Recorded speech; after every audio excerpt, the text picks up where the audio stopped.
Rusia sepertinya dapat menyimpan persediaan rudal ICBM mereka secara manis dalam inventaris militernya. Setelah kemunculan rudal Oresnik dan pengumuman untuk diproduksi massal, Presiden Rusia, Vladimir Putin Al-Moskowi kembali membuat pernyataan tegas pada tanggal 25 November tahun 2024 terkait Oresnik. Presiden Rusia Vladimir Putin mengklaim bahwa penyebaran massal rudal balistik jarak menengah Oresnik dapat menyaingi kekuatan penghancur senjata nuklir karena sifatnya yang presisi dan potensi strategisnya. Di mana terkait serangan ini, pejabat militer Ukraina dalam wawancaranya secara anonim yang baru saja menemukan puing-puing dari Oresnik menyampaikan, rudal ini memiliki kecepatan lebih tinggi yang melebihi Mach 11 atau 13.500 km per jam. Dari sistemnya, setiap rudal ini memiliki 6 hulu ledak yang dilengkapi dengan 6 submunisi yang membuatnya sangat sulit untuk dicegat. Efek kerusakan sangat besar, ini merupakan mimpi buruk bagi sistem pertahanan udara kami. Kami tidak dapat membayangkan jika Oresnik membawa hulu ledak yang lebih tinggi, imbuh pejabat militer Ukraina tersebut. Dari data yang dirangkum, dalam pertemuan terbarunya pada tanggal 25 November tahun 2024, Putin di hadapan Dewan Militer Rusia menyampaikan, "Saya ingin menekankan satu aspek lagi di sini. Sistem rudal Oresnik bukan sekadar senjata hipersonik yang efektif. Karena daya serangnya, terutama bila digunakan secara massal dan dikombinasikan dengan sistem presisi jarak jauh lain yang juga dimiliki Rusia, maka penggunaannya terhadap target musuh akan sebanding dalam hal efek dan kekuatannya dengan penggunaan senjata strategis," ungkap Putin.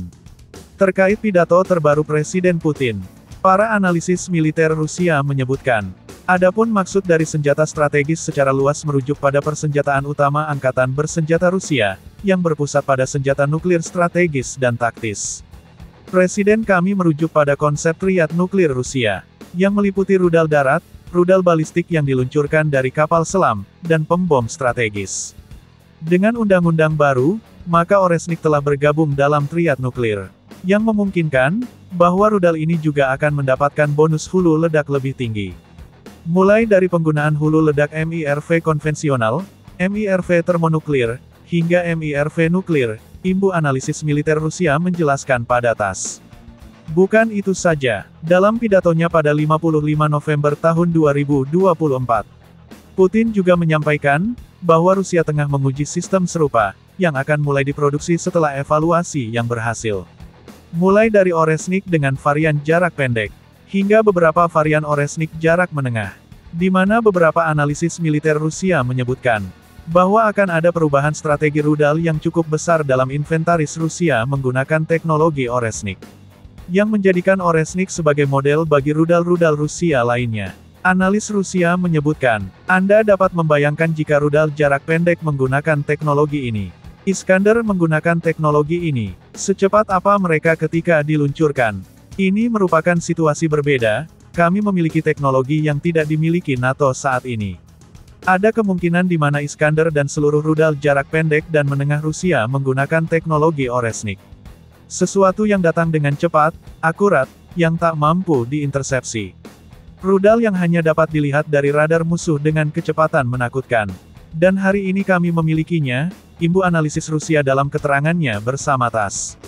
Sementara itu, Panglima Pasukan Rudal Strategis Rusia Sergei Karakayev mengatakan, NATO tidak perlu panik dan takut. Karena Oresnik yang baru-baru ini diluncurkan ke arah Ukraina merupakan rudal Oresnik dengan kode uji coba. Dia menyebutkan uji coba rudal balistik jarak menengah terbaru yang dilengkapi dengan hulu ledak non-nuklir hipersonik telah dilakukan pada hari Kamis dalam kondisi pertempuran. Peluncurannya berhasil, penugasan misi terpenuhi, dan target strategis di wilayah Ukraina berhasil dicapai, kata Karakayev. Hasil peluncuran tersebut mengonfirmasi kebenaran desain, rekayasa, dan solusi teknologi yang tertanam dalam proyek, serta kelayakan kompleks rudal dengan spesifikasi yang dimaksud, imbuhnya.